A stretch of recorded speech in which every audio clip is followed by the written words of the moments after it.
Best record? Sure. Best baseball? Not even close. The Dodgers just got punched in the mouth by Baltimore.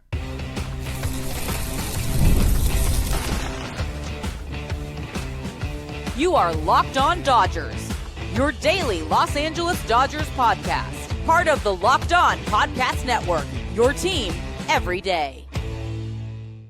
I'm Harry Ruiz, and it's time for Locked On Dodgers. On today's show, another Dodgers reliever lands on the injured list, but help may be arriving sooner than expected. I'll get into the latest update on Will Smith and whether Dodgers fans should be worried about how long this injury has lingered. But first, the Dodgers drop their series against Baltimore and get blown out in Sunday's finale. I'm getting into it in today's episode, which is brought to you by Gametime. Download the Gametime app, create an account, and use the code LOCKEDON for $20 off of your first purchase.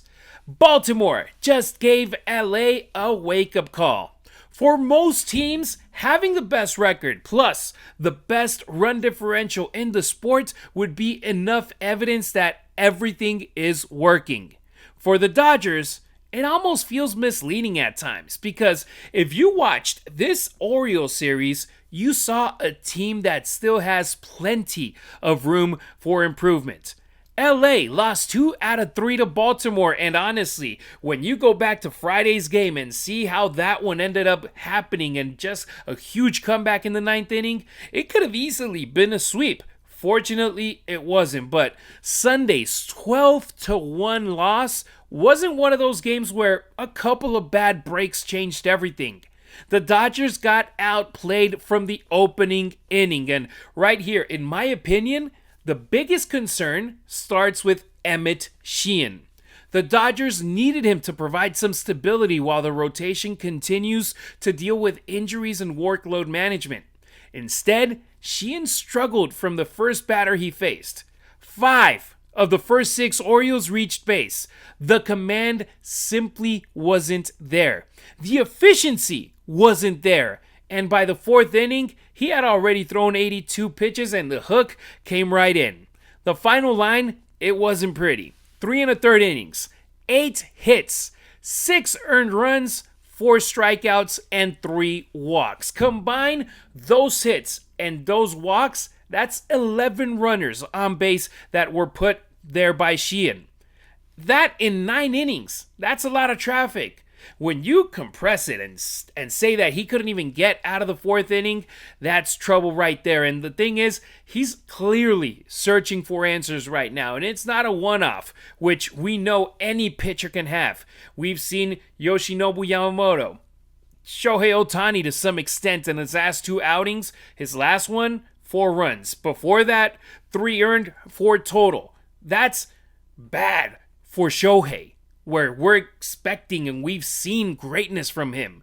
But in reality, for any other pitcher, that's good. Right here, Emmet Sheehan, he's trying to figure out how long that he can go like this. Because the Dodgers, they need this 6-man rotation. They need players that can be out there and you can give Shohei Ohtani and Yoshinobu Yamamoto and even Roki Sasaki an extra day compared to, for example, this past week, Justin Robleski, he pitched on 4 days rest, which for pretty much any other team's rotation, that's normal. For the Dodgers, you get usually 5 days off. Robleski, he pitched on 4 days rest. He was fantastic, and he got pulled before he could have gone out there in the 7th inning despite being economic on the mound.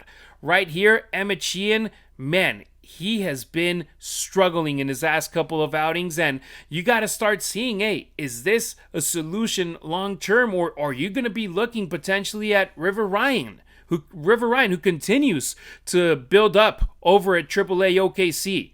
The trade deadline is getting closer. We're now towards the end. We're in the 20s now of June. June 21st, Father's Day. Congratulations to all the dads out there that celebrated on Sunday.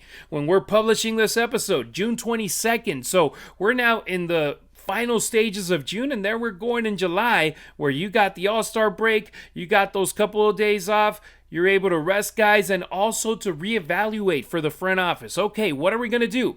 Are we going to trade for an arm? Are we okay right now with Eric Lauer, with Emmet Sheehan while we await the returns of Blake Snell and Tyler Glasnow? It's time to start figuring out the formula of, okay, Emmet Sheehan, is he still going to get more shots, or are we going to bring up River Ryan? And the Dodgers right now, they're trying to protect this situation for the team with the six-man rotation. But at some point, performance has to matter, and he's been stumbling more than being efficient with what the Dodgers want. But the thing here is that pitching wasn't the only issue this weekend.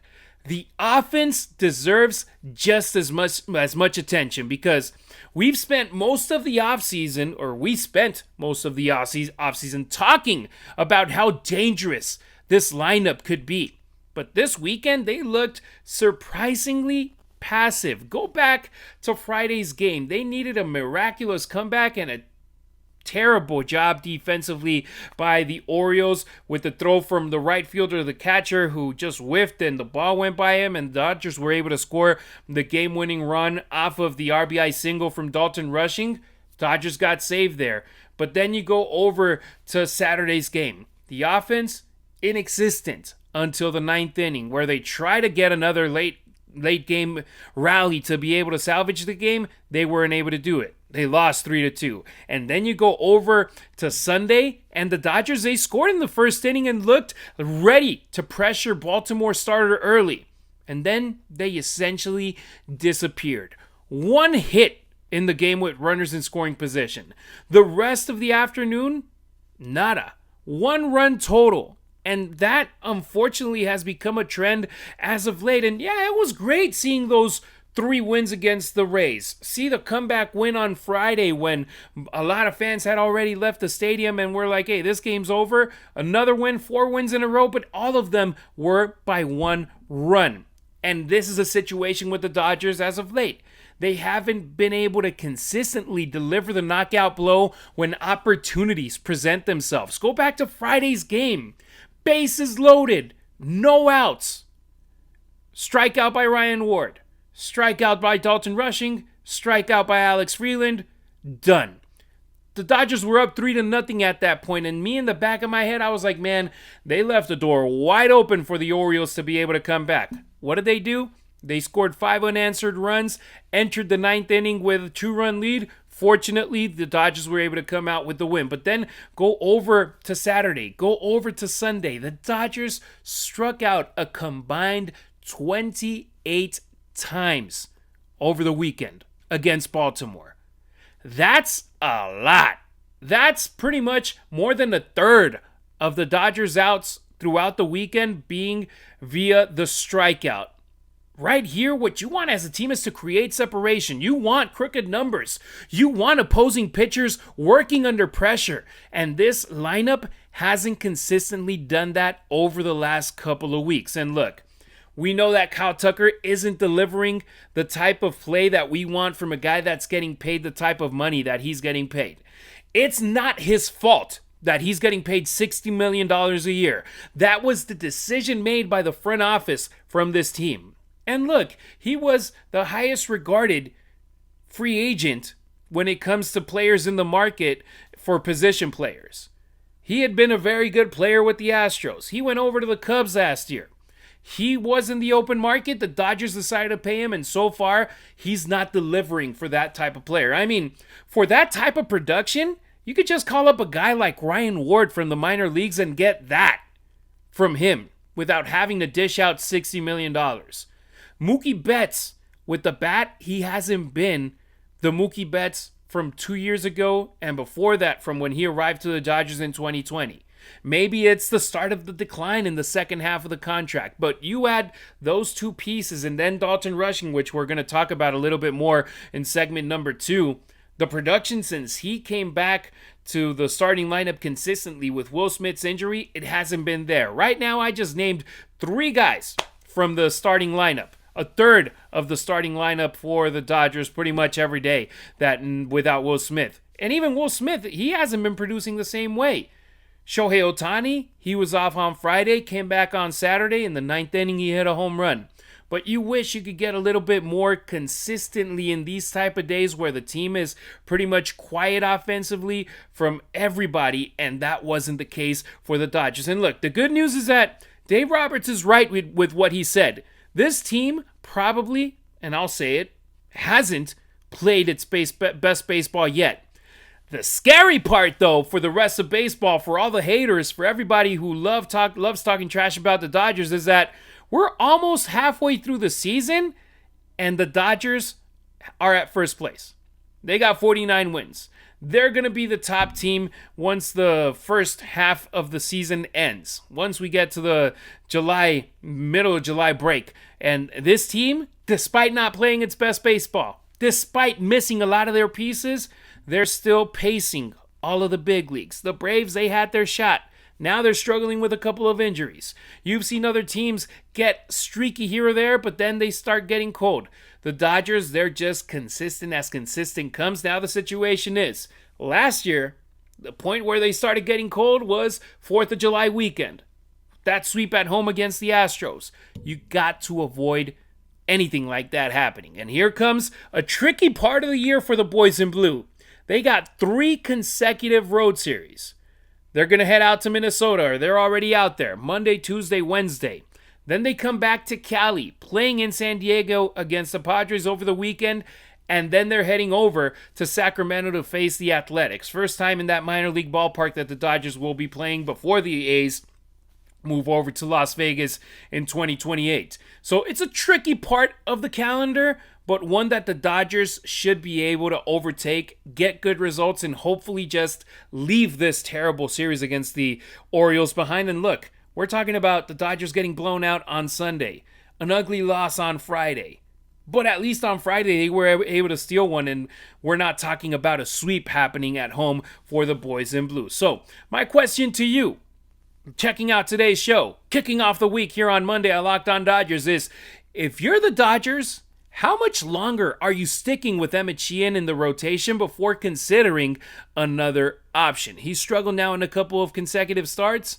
Would you keep him along no matter what? Or do you start thinking about bringing up River Ryan? Do you start thinking about getting a trade for Tarek Skubal? Does this put a little bit more pressure? Drop your take right now in the comments on YouTube, or let us know on any of our social networks, or also hit up the Locked On Dodgers listener line, 2793-LOCKED.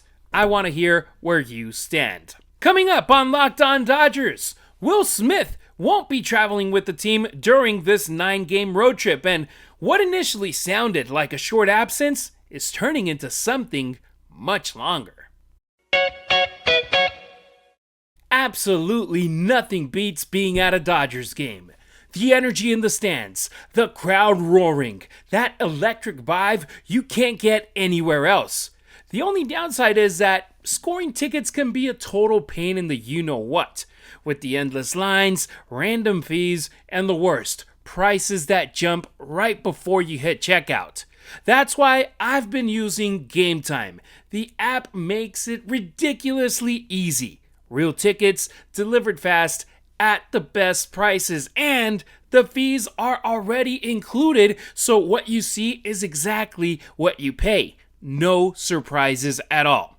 You can follow the Dodgers on the app, and that way you get alerts when fresh deals pop up and literally grab great seats in just 2 taps, making it super easy to decide hitting up a game last minute.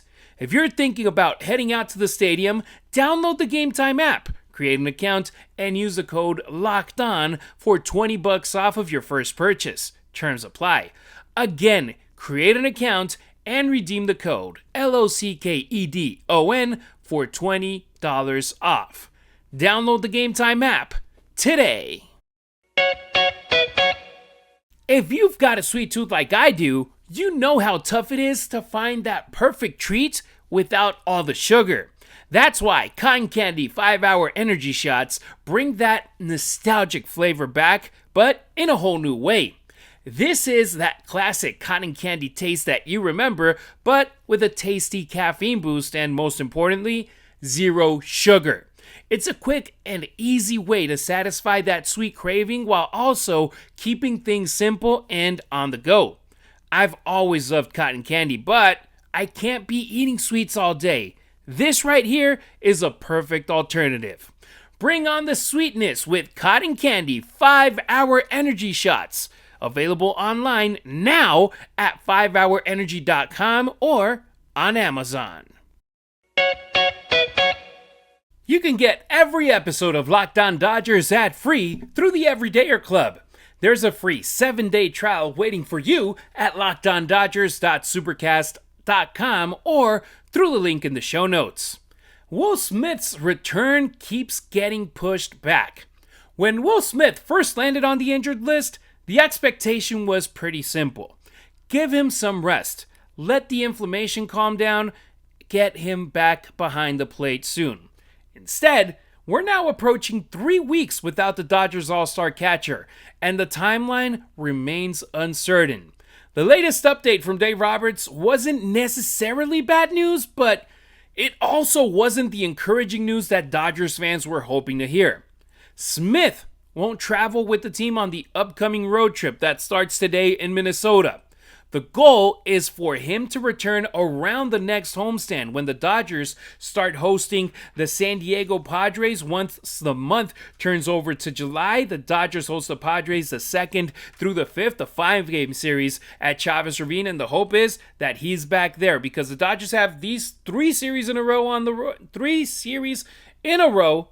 road, and then they have 3 consecutive at home before the All-Star break. And the goal is for, in those 9 games, for him to be back. The problem is that there are still several steps that have to happen before that becomes a reality. First off, he has to resume baseball activities. Then he has to respond well physically.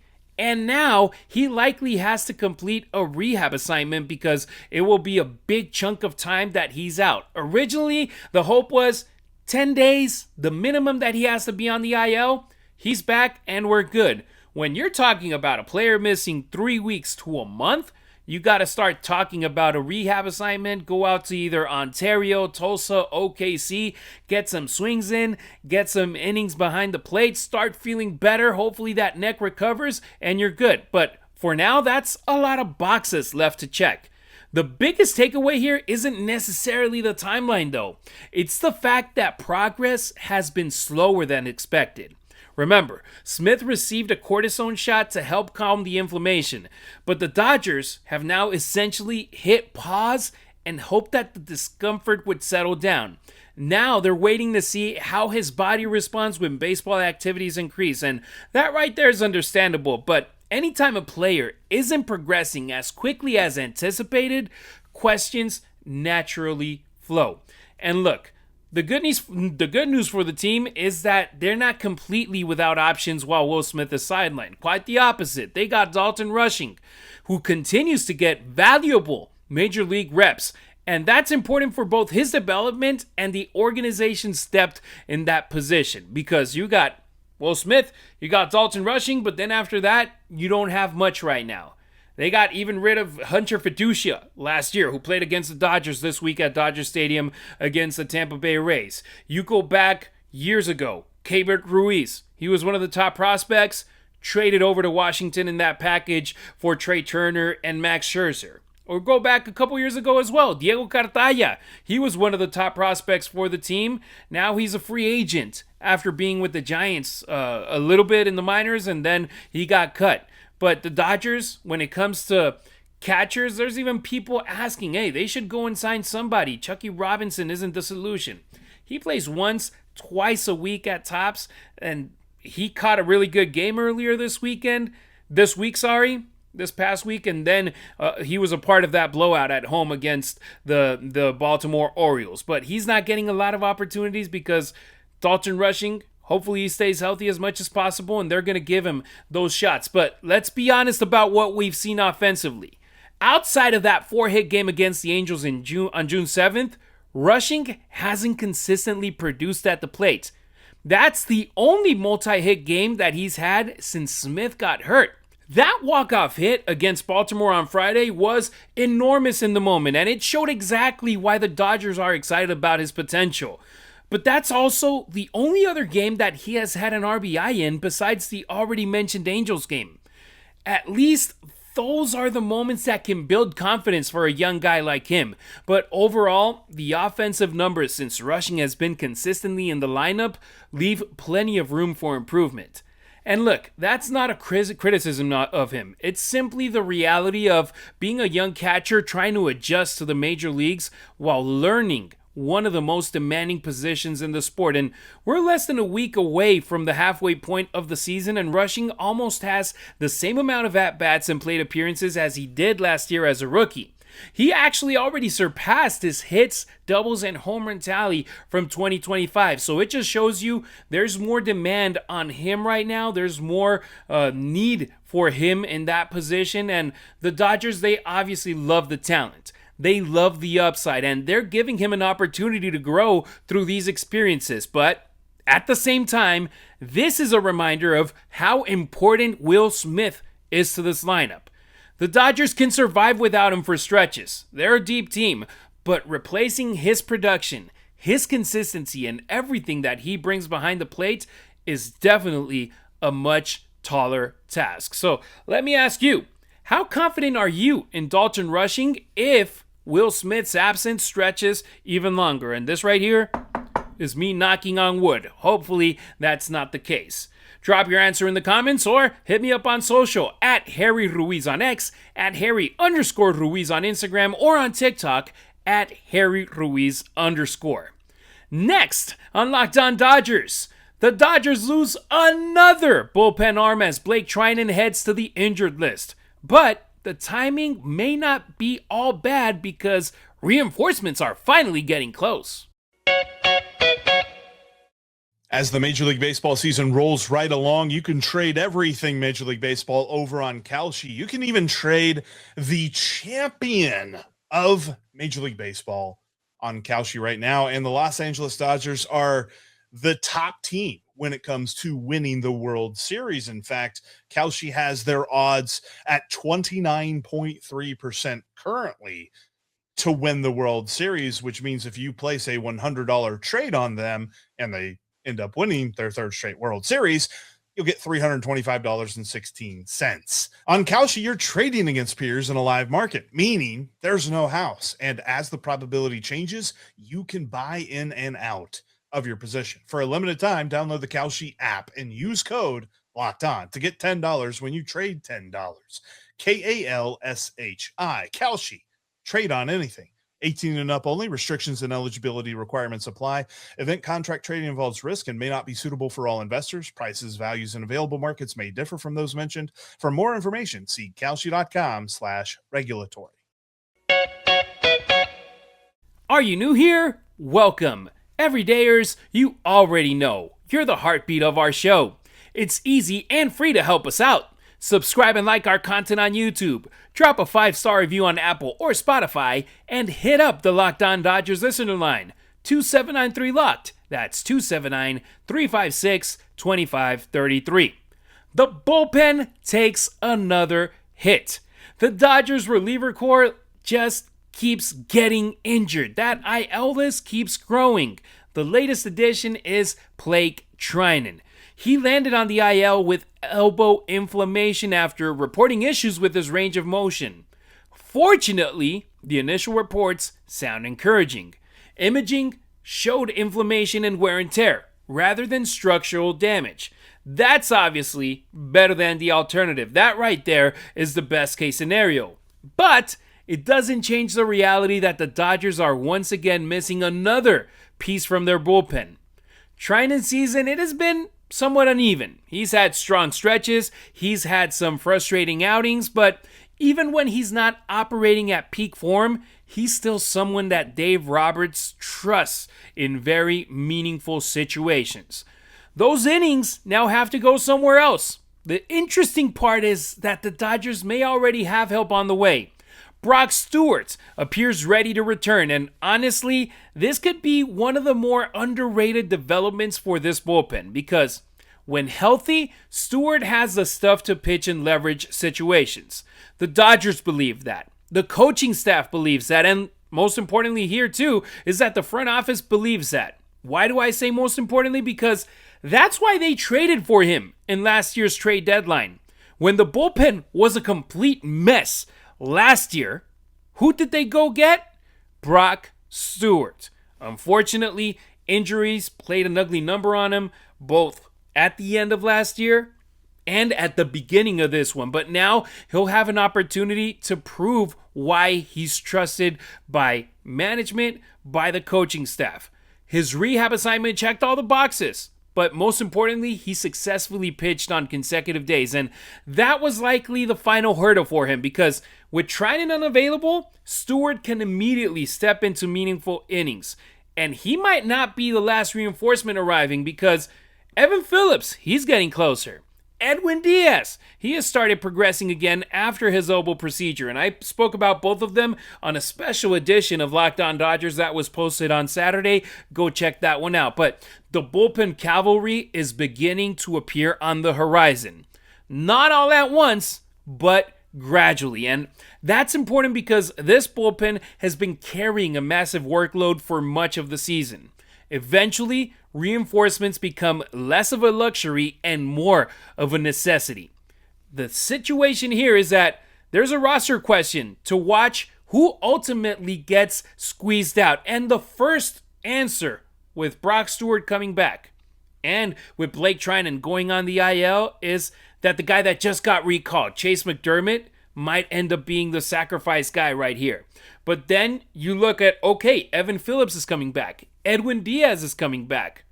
Hopefully soon, both of them. We're looking at Phillips potentially at the homestand where the Dodgers close the first half of the season and Edwin Diaz after the All-Star break. So Jonathan Hernandez, he remains on the roster bubble and he could more than likely be the next guy out, DFA'd, once you get Evan Phillips back. But what about when Edwin Diaz returns?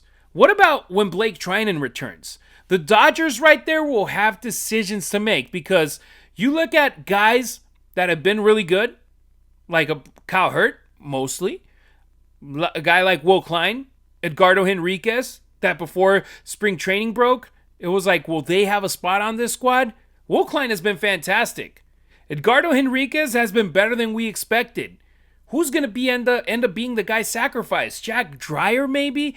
I mean, you look at the way that statistically, you look at his line from Sunday's game, and he doesn't have any earned runs, but he came in trying to get Emmet Sheehan out of the game with 2 runners on base already, without allowing him to get more runs, and those 2 guys ended up scoring. So he allowed a couple of runners in, but they didn't count against his stats. They counted against Sheehan's stat, and Dreyer, he's been struggling as of late, so he better pick it up because if not, his name will be mentioned with the likes of Jonathan Hernandez and Chase McDermott as guys that you look at as first options once you start getting some of the pitching back for this team. So right now, Stewart, he's the first guy back. I'm recording right now just a little bit past midnight, so already on Monday. Obviously, once it's later in the day, it's an early game for us in the West Coast because it's in Minnesota, 4-ish o'clock. Let me look right here on my calendar. The first pitch is at 4:40 p.m. all 3 days, Monday, Tuesday, Wednesday. So we will get more of a clarification once Brock Stewart gets activated. Who's going to be sent down? More than likely McDermott. But look, these right here are good problems because those conversations only happen when healthy players start returning. And after months of injuries, the Dodgers could finally be approaching that point. So let me ask you, do you believe Brock Stewart can earn a high leverage role when he returns, or would you rather see the Dodgers continue leaning on Kyle Hurt and Will Klein? Let me know on YouTube or on social media and tell me why. All right, that's going to do it for today's episode. Thank you for making Locked On Dodgers your first listen of the day, and thank you for making Locked On the #1 sports podcast network, now going to 10 years, 1 decade of Locked On. We'll be back on Tuesday. Yes, not we. I will be back Tuesday. Travis, he has a week off, so hopefully he's enjoying his vacation. Tuesday, I'm going to talk about the returning Dodgers on the road. They're hitting Minnesota, that 3-game series with Lauer being on the mound. He's been pretty good for the boys in blue since they picked him up. Let's see if he can continue this positive streak. And look, the way the Dodgers bats played this series against Baltimore, you need the starter to go deep into games and give them a better shot at being able to get the wins. Or hopefully we're surprised and we get those bats getting hot on the road in Minnesota before they go to San Diego. If you're with us every day, check out the Everydayer Club. You'll get Locked On Dodgers completely ad-free, access to our members-only Discord, and more perks along the way. Join the party at LockedOnDodgers.supercast.com. If you're watching on YouTube, stick around and check out the 24/7 National Locked On Podcast Network YouTube channel. And if you're listening on audio, make Locked On MLB your second listen of the day. And also, check out the Locked On Dodgers postcast show on our YouTube channel with Pete Fox live after the final out of most of the games. I appreciate you riding with me today. Until next time, keep it real, keep it Dodger Blue.